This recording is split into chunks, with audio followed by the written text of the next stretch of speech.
नमस्कार. आगळी वेगळी रेसिपीमध्ये तुम्हा सगळ्यांचे मनापासून खूप खूप स्वागत आहे. तर आज आपण मस्त इथे मँगो शिरा कसा करायचा आहे ते बघणार आहे. बघा, मस्त बनवून तयार होतो. चवीला खूप छान लागतो. तर तुम्ही बघू शकता, याला रंगही छान येतोय आणि खाण्यासाठी एकदम असा मऊ लुसलुशीत आहे. तोंडात टाकताक्षणी विरघळेल. तर उन्हाळ्याच्या दिवसामध्ये काही ना काही अशी गोडधोड खायची इच्छा होती. तर मग घरच्याच मोजक्या साहित्यात आपण हा मँगो शिरा बनवू शकतो. उन्हाळा आहे तर मार्केटमध्ये आपल्याला भरपूर साऱ्या प्रकारचे आंबे मिळतात. ते आपण विकत आणून मस्त आंब्यापासून वेगवेगळे पदार्थ बनवून खाऊ शकतो. याआधी मी आंब्याच्या रिलेटेड काही रेसिपी अपलोड केल्या आहे. तुम्हाला त्या सगळ्यांची लिंक मी डिस्क्रिप्शनमध्ये देते. तुम्ही जाऊन नक्की तिथं बघा, म्हणजे तुम्ही कोणतीही रेसिपी मिस करणार नाही. तुम्हाला सगळ्या रेसिप्या शिकायला मिळतील. तर इथं हा मँगो शिरा बनवण्याची खूप सोपी पद्धत आहे.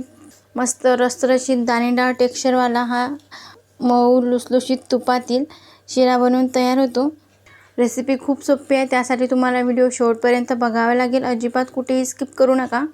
चला तर मग पटकन आपण मँगो शिरा करायला घेऊया. पण तुम्ही जर का चॅनलवर नवीन असाल तर पटकन सबस्क्राईब करा आणि त्याचबरोबर बेल आयकॉन हिट करून ऑल सिलेक्ट करा. चला तर मग आपण झटकीपट मस्त मँगो शिरा करायला लगेच सुरुवात करूया. तर सगळ्यात आधी इथे मँगो शिरा करण्यासाठी मी 2 चमचे तूप गरम करायला ठेवलं आहे. बघा, तूप वितळलं आहे. आता यामध्ये आपण 1 वाटी बारीक रवा घालून घेऊया. हा रवा आपल्याला छान तुपामध्ये व्यवस्थित असा परतून घ्यायचा आहे. तर आपल्याला मँगो शिरा करण्यासाठी खूप कमी साहित्य लागत आहे. त्यामुळे मी तुम्हाला साहित्य दाखवत नाही. या संपूर्ण व्हिडिओमध्ये काय काय साहित्य घेतलं ते समजणार आहे. त्यामुळे व्हिडिओ संपूर्ण बघा. तर आपल्याला हा रवा छान तुपामध्ये सोनेरी रंग येईपर्यंत असा परतून घ्यायचा आहे. आता इथे रव्याला सोनेरी रंग आला आहे आणि सुगंधही छान घरभर दरवळला आहे.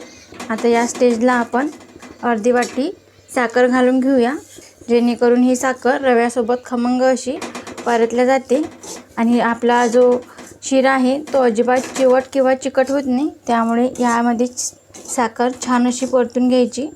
आता यामध्ये आपण 1 चमचा वेलची पूड घालूया आणि त्यासोबत इथे माझ्याकडे ड्रायफ्रूट आहे. यामध्ये मी काजूचे तुकडे, बदामाचे तुकडे आणि थोडे मनुके घेतले आहे. हे यामध्ये घालून घेऊया. चांगले याला परतून घ्यायचं.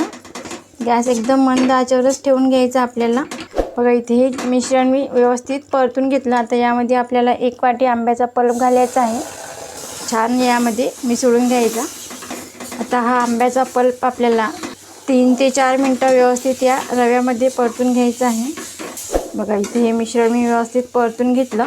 आता यामध्ये आपल्याला गरम पाणी घालायचं आहे. तरी मी आधीच पाणी गरम करून ठेवलं होतं.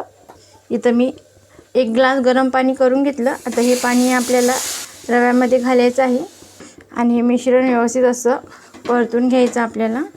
तुम्ही बघू शकता, गरम पाणी घातलं की रवा मस्त असा फुलतो. एकदम असा कढईभर हा शिरा आपला बनून तयार होतो. आता इथे हा शिरा मी व्यवस्थित असा परतून घेतला आहे. यावर मी झाकण ठेवते आणि फक्त 5 मिनिटाची वाफ काढून घेऊया. आता इथे मी 1 वाफ काढून घेतली. आता आपण झाकण उघडून बघूया आणि बघा आणि तुम्ही रव्याचं हे मिश्रणसुद्धा बघू शकता, व्यवस्थित असं फुललं आहे. मस्त इथं आपला हा शिरा बनवून तयार आहे. आता 2-3 मिनटं याला आणखी परतून घेऊया.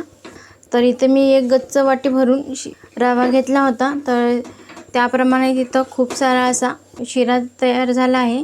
संपूर्ण कुटुंबासाठी पुरेल इतका शिरा बनवून तयार होतो. तर आपण याला 2-3 मिनटे चांगलं हलवून घेऊया. बघा, इथे मी आणखी 1 चमचा तूप घालून घेतलं आहे. आता हे आपल्याला आणखी यामध्ये ठेवून व्यवस्थित असं परतून घ्यायचं. बघा, मस्त असा मऊ लुसलुशीत शिरा बनवून तयार आहे.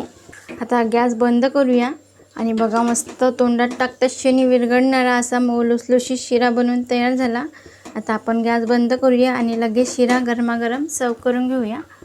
आता इथे मँगो शिरा बनवून तयार आहे आणि तुम्ही बघू शकता किती भारी दिसत आहे. सजावटीसाठी मी इथं काजू आणि 1 बदाम लावून घेतला. मस्त हा शिरा असा दाणेदार तुम्ही बघू शकता. खूप छान याला रंग आला आहे आणि मस्त तोंडात टाकता क्षणी विरघळेल असा मऊसूत हा शिरा झाला आहे. तर बघा, तुपातील मँगो शिरा बनवून तयार आहे. चवीला तर खूप छान लागतो. तर तुम्ही सुद्धा एकदा हा आंब्याचा शिरा करून बघा, तुम्हाला नक्की जमेल. तुम्हाला जर ही आजची रेसिपी कशी वाटली कमेंटमध्ये सांगा. तुम्हाला जर आजचा हा व्हिडिओ आवडला तर लाईक करा, जास्तीत जास्त तुमच्या फ्रेंड फॅमिलीसोबत शेअर करा. तसेच आगळी वेगळी रेसिपीला सबस्क्राईब करायला विसरू नका आणि त्याचबरोबर बेल आयकॉन हिट करून ऑल सिलेक्ट करा, जेणेकरून मी छान छान रेसिपी अपलोड करेल त्याचे नोटिफिकेशन तुम्हाला येऊन जाईल.